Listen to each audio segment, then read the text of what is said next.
A4C all for Christ. సమూయేలు ప్రార్థన చేయగా యెహోవా అతని ప్రార్థన అంగీకరించెను. 1 సమూయేలు 7:9. ప్రేమమేడ కృపమేడ పరలోకమందున్న మా తండ్రి, మహిమగల మీ నామమునకు స్తోత్రములు దేవా. అయ్యా, ఆనాడు సమూయేలు ప్రార్థన అంగీకరించినట్టుగా నేడు మా ప్రార్థన కూడా అంగీకరించండి తండ్రి.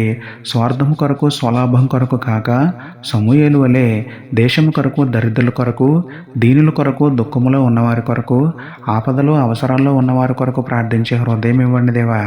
మా మనసుకు స్వస్థబుద్ధిని, దేహానికి స్వస్థతను, హృదయానికి నెమ్మదిని ఇవ్వమని బ్రతిమలాడుకుంటూ విశ్వాసముతో వినయముతో మీ చిత్తానుసారముగా ప్రార్థించి జ్ఞానం మాకు అనుగ్రహించమని వేడుకుంటూ మా దీన ప్రార్థన ఆలకించి దయగల దేవుడైన మీకే స్తుతులు చెల్లించుకుంటూ నమ్ముట నీ వానైతే నమ్మువానికి సమస్తమును సాధ్యమే అన్న విశ్వాసంతో యేసయ్య పరిశుద్ధ నామములో ప్రార్థించి పొందుకున్నాము పరమ తండ్రి. ఆమేన్.